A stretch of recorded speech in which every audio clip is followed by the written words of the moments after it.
যি কেইদিনমান আগতে আমি কেবিনেটত সিদ্ধান্ত লৈছিলোঁ যে এই গৃহ ঋণৰ সৰ্বোচ্চ যিটো পৰিমাণ সেইটো 15 লাখৰ জাগাত 30 লাখ টকা হ'ব।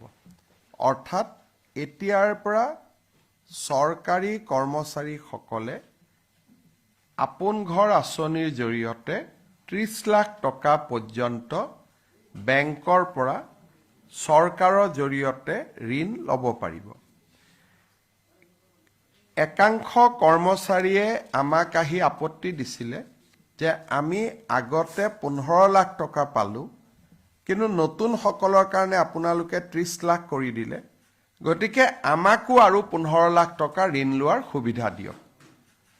গতিকে চৰকাৰে আজি কেবিনেটত সিদ্ধান্ত লৈছে যে যি 37,277 জন হিতাধিকাৰীয়ে চৰকাৰী কৰ্মচাৰীয়ে পূৰ্বতে 15 লাখ টকা আপোন ঘৰ আঁচনিৰ জৰিয়তে ঋণ লৈছিল, তেওঁলোকে এতিয়া 30 লাখ টকালৈকে অৰ্থাৎ আৰু 15 লাখ টকা বেংকৰ পৰা ঋণ ল'ব পাৰিব আপোন ঘৰ আঁচনিৰ অধীনত।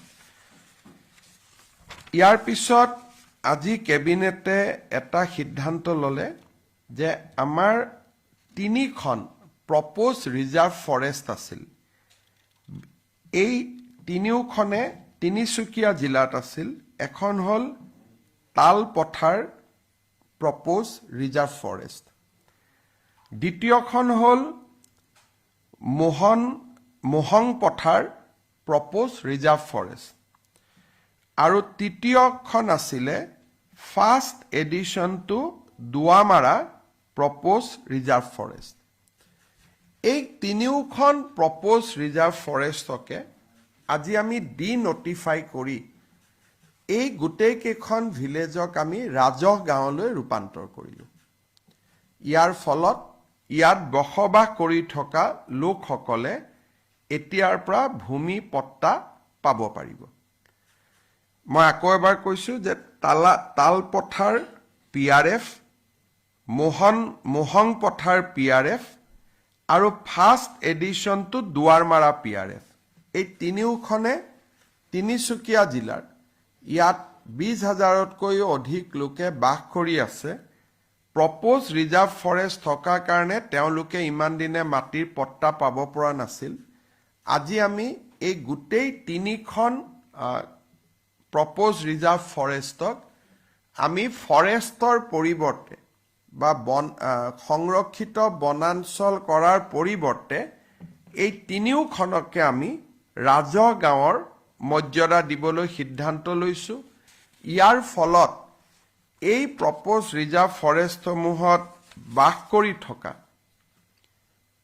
লোকসকলে মাটিৰ পট্টা লাভ কৰিব পাৰিব। এইটো এটা যথেষ্ট ডাঙৰ সিদ্ধান্ত। বহুত দিনৰ পৰা মানুহখিনিয়ে কষ্টত আছিলে।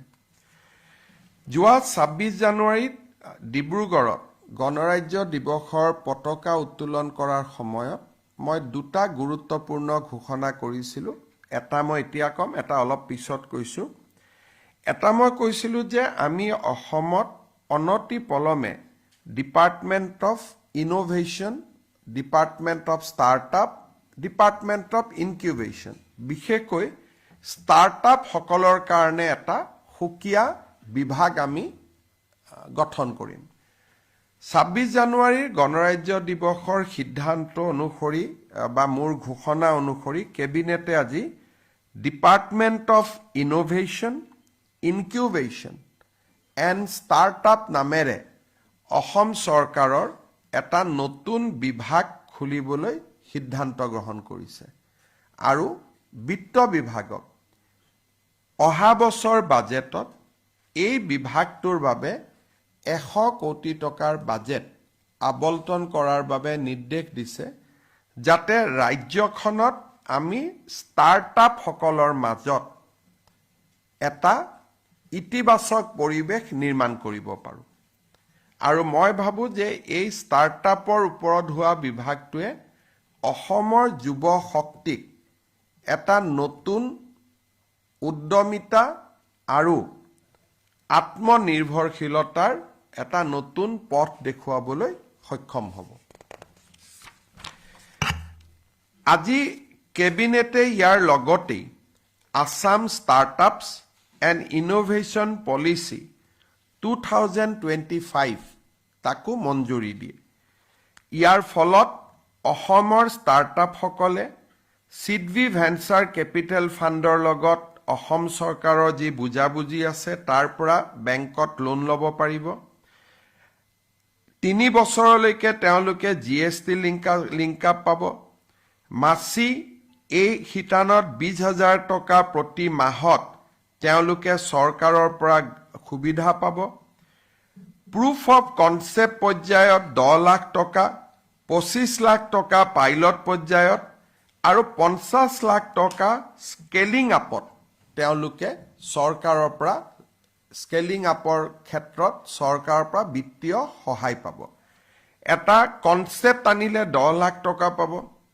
যেতিয়া প্ৰুফ অফ কনসেপ্ট আনিব সেই প্ৰুফ অফ কনসেপ্টক আমি পাইলট পৰ্যায়লৈ লৈ যাবৰ বাবে 25 লাখ টকা দিম আৰু 25 লাখ টকা পোৱাৰ পিছত তেওঁলোকে যেতিয়া আৰু উদ্যমিতাৰে কাম কৰিব স্কেল আপ কৰিবৰ কাৰণে নেক্সট লেভেলত লৈ যাবৰ বাবে আৰু 50 লাখ টকা আমি তেওঁলোকক বিত্তীয় সাহায্য দিম without bank interest without loan এইটো গ্ৰান্টিন এইড হ'ব চতুৰ্থতে আমাৰ যিসকল অসমৰ যুৱকে পেটেন্টৰ আবেদন কৰিব নেশ্যনেল পেটেন্ট অৰ গ্লোবেল পেটেন্ট এই পেটেন্টৰ আবেদন কৰোতে যিমান টকা তেওঁলোকক লাগিব এই টকাখিনি অসম চৰকাৰে উভতাই দিব so Assam Startup Policy 2025 and Department of Innovation, Incubation and Startup এই দুইটাই আমাৰ ৰাজ্যখনৰ নতুন চাম যুৱ শক্তিৰ বাবে এটা গেম চেঞ্জাৰলৈ ৰূপান্তৰ হ'ব আজিৰ কেবিনেটৰ সিদ্ধান্ত এটা ঐতিহাসিক সিদ্ধান্ত হৈ থাকিব আপোনালোকে জানে যে আমি অসমত এডভান্টেজ আসাম 2.0 অহা 25 আৰু 26 তাৰিখে অনুষ্ঠিত কৰিম এই এডভান্টেজ আসাম কনক্লেভখন যাতে সফল হয় তাৰ বাবে কেবিনেটে আজি Assam aerospace and defence manufacturing policy 2025 মঞ্জুৰি দিছে অসমক প্ৰতিৰক্ষাৰ সামগ্ৰীসমূহ উৎপাদনৰ এটা অভিকেন্দ্ৰ হিচাপে নিৰ্মাণ কৰিবলৈ আজি ৰাজ্য চৰকাৰে Assam aerospace and defence manufacturing policy 2025 এই পলিচিখন আজি আমি কেবিনেটত আমি গ্ৰহণ কৰিছো আৰু এই পলিচিখনে অসমত ডিফেন্স ইণ্ডাষ্ট্ৰী লৈ অহাৰ ক্ষেত্ৰত এক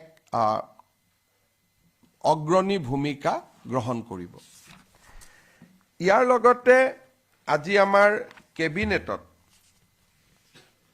এটা বিশেষ বিষয়ৰ ওপৰত আলোচনা হৈছিল যে আমাৰ দেশ আৰু আমাৰ ৰাজ্যত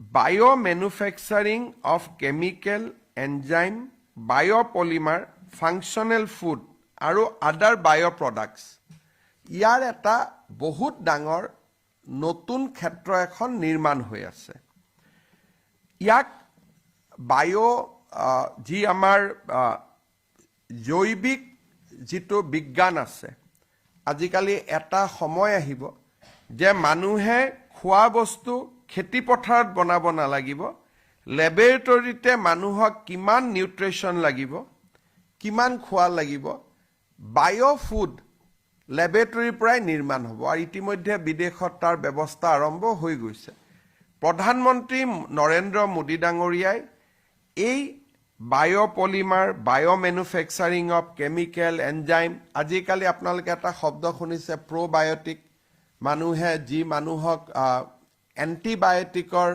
বিপৰীতে প্ৰবায়োটিক্স লাগে এই গুটেইবিলাকৰ ওপৰত ইতিমধ্যে ভাৰতে বিশাল গৱেষণা কৰিছে আৰম্ভ কৰিছে আৰু মোদী ডাঙৰীয়াই ৰাজ্যসমূহক ইয়াৰ ক্ষেত্ৰত আগভাগ ল'বলৈ আহ্বান জনাইছিল ভাৰতৰ কোনো ৰাজ্যই এই ক্ষেত্ৰত আগবঢ়াৰ আগতেই আজি আমাৰ কেবিনেটত আছাম একশ্যন প্লেন অন বায়' E3 যাৰ জৰিয়তে আমি এণ্টাৰপ্ৰেনিয়াৰ্ছ, ৰিচাৰ্চাৰ্ছ আৰু একাডেমিক ইনষ্টিটিউটসমূহক আনিব পাৰোঁ আমাৰ লগত।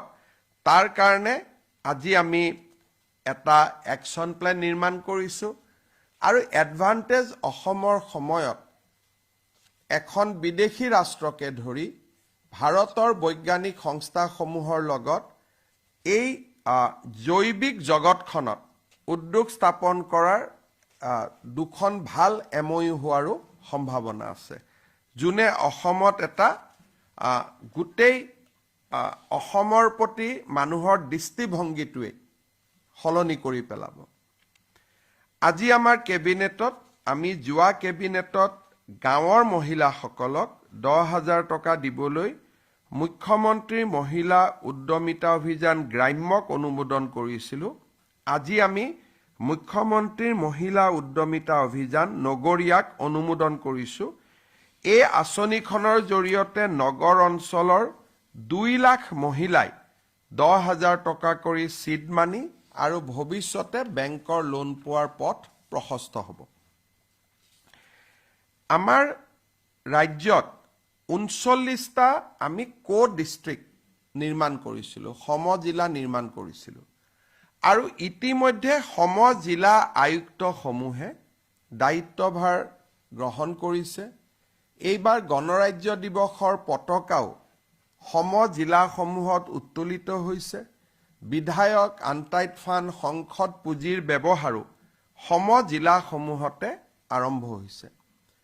সমজিলা আয়ুক্তৰ সমান্তৰালকৈ আৰক্ষীৰ ক্ষেত্ৰতো আজি আমি সমজিলা আৰক্ষী অধীক্ষক,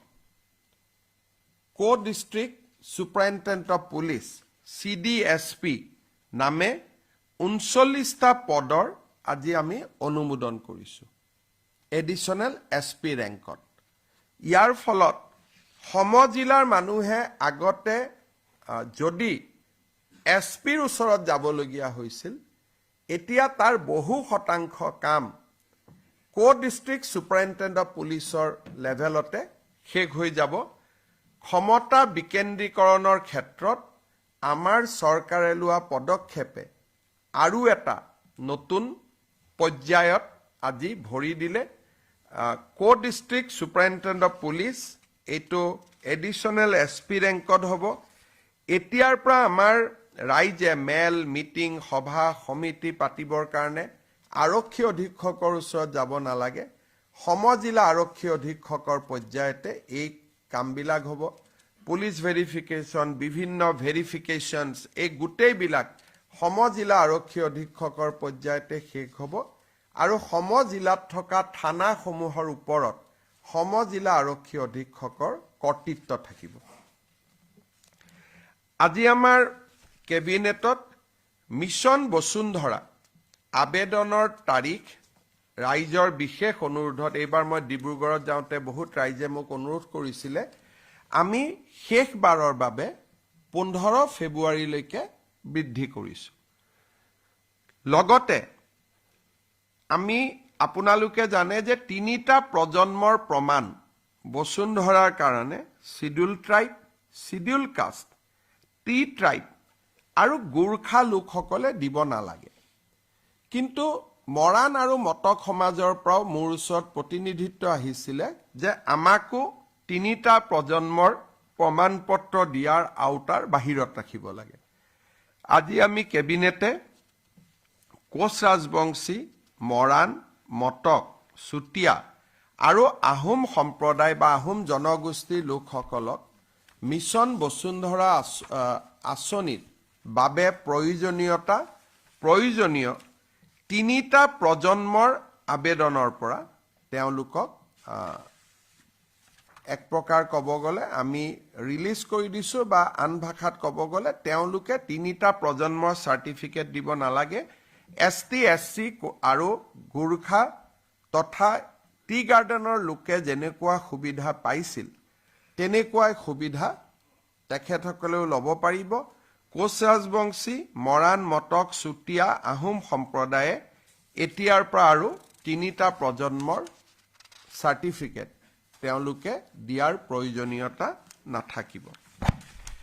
ডিব্ৰুগড়ৰ কেবিনেটত আমি আৰু এটা সিদ্ধান্ত লৈছিলো যে ধৰ্মীয় উপাসনাস্থলী 25,000 ধৰ্মীয় উপাসনাস্থলীলৈ আমি 3 লাখকৈ টকা অনুদান হিচাপে আগবঢ়াম। এই আঁচনিখন ৰূপায়ণৰ কাৰণে আজি কেবিনেটে 600 কোটি টকাৰ অনুমোদন দিয়ে আৰু এই আঁচনিখনৰ জৰিয়তে আমি অসমৰ 25,000 নামঘৰ মন্দিৰলৈ আমি 3 লাখকৈ টকা আগবঢ়াম। 1.5 লাখ টকা প্ৰথম কিস্তি, দ্বিতীয় কিস্তি 1.5 লাখ টকা। 600 কোটি টকাৰ যিখন আবেদন আছিলে সেই আবেদনখন আজি আমাৰ কেবিনেটে গ্ৰহণ কৰে।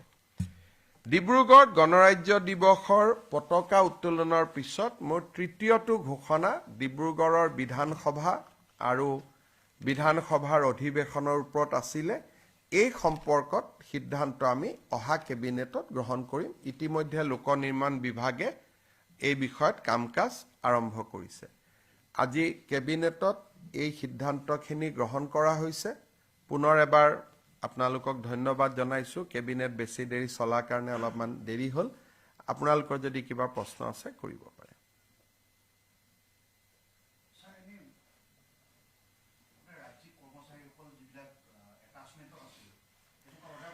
এটেচমেণ্ট থাকিলে জিলাসমূহৰ খুব অসুবিধা হয়। তিনিচুকীয়াৰ দৰমাহালৈ যদি কামৰূপ জিলাত কাম কৰি থাকে, তিনিচুকীয়াৰ ৰাইজে তাত আপত্তি কৰে।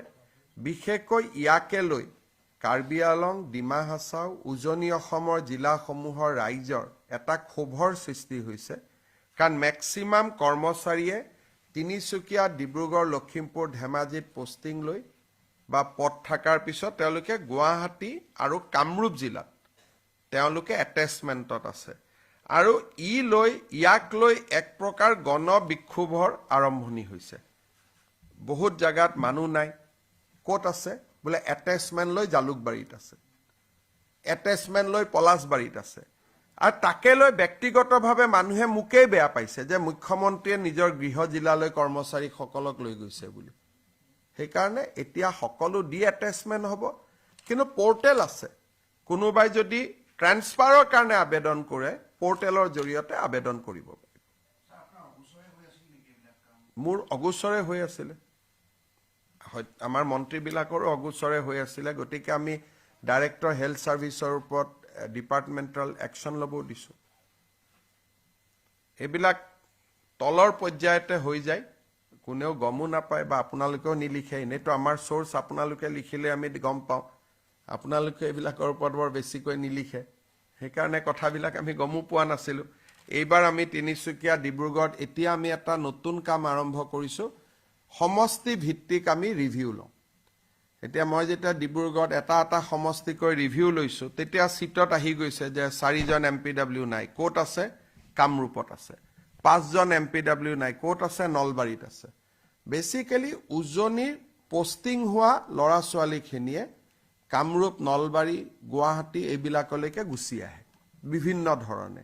সেইকাৰণে এইটো আমি বন্ধ কৰিব খুজিছোঁ। কিন্তু কোনোবা যদি এটেচমেণ্ট লাগে, বোলে এনাষ্টেচিয়া লাগে কোনোবা ডিষ্ট্ৰিক্ট হস্পিটেলত, চৰকাৰে এটেচমেণ্ট কৰিলে আপত্তি নাই, কিন্তু সঞ্চালক পৰ্যায়ত এটেচমেণ্ট হ'ব নালাগে।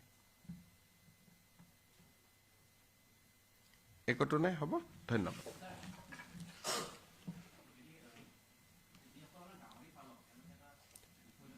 আমিতো একো শুনাই নাই, এইটোতো মিডিয়া ক্ৰিয়েশ্যন হয়।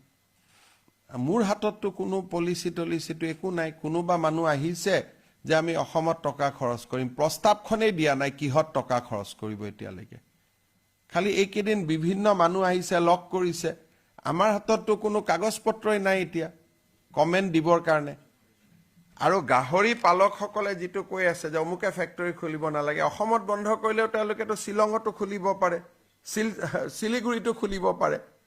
গতিকে বিষয়টো কাগজখন আহিলেহে মাতি আনি আলোচনা কৰিব পাৰিম। এতিয়ালৈকেতো তেওঁলোকে কোনো প্ৰস্তাৱ দিয়া নাই। মই যিমান দূৰ জানো তেওঁলোকে কলিকতা, মেঘালয়, অসম 3খন ৰাজ্য তেওঁলোকে পৰিভ্ৰমণ কৰিছে, কিবা চাইছে কৰিব পাৰে নেকি। আমি নিদিলে শ্বিলঙত কৰিব, আমি নিদিলে শিলিগুৰিত কৰিব, আকৌতো বস্তুখিনি আহি সোমাবই। সেইকাৰণে আমাৰ কাৰ ক্ষতি হয় কি হয় কাগজখন আহিলে মই পঢ়ি চাব পাৰিম। তেতিয়া আমি লোকেল গাহৰি পালকসকলৰ লগত আলোচনা কৰিব পাৰিম, ভাই এইখন প্ৰস্তাৱ আহিছে, আপোনালোকৰ কি আপত্তি আছে কওক। এতিয়ালৈকে কাগজে হাতত একো নাই। আমাৰ CA টাইপ আন্দোলন হৈ গ'ল। এইটো মানুহ নাহে অসমত আহিব বুলি 2,20,00,000 লৈ, এইটো ছেকেণ্ড CA এজিটেশ্যন এটা হৈ আছে। হ'ব, ধন্যবাদ।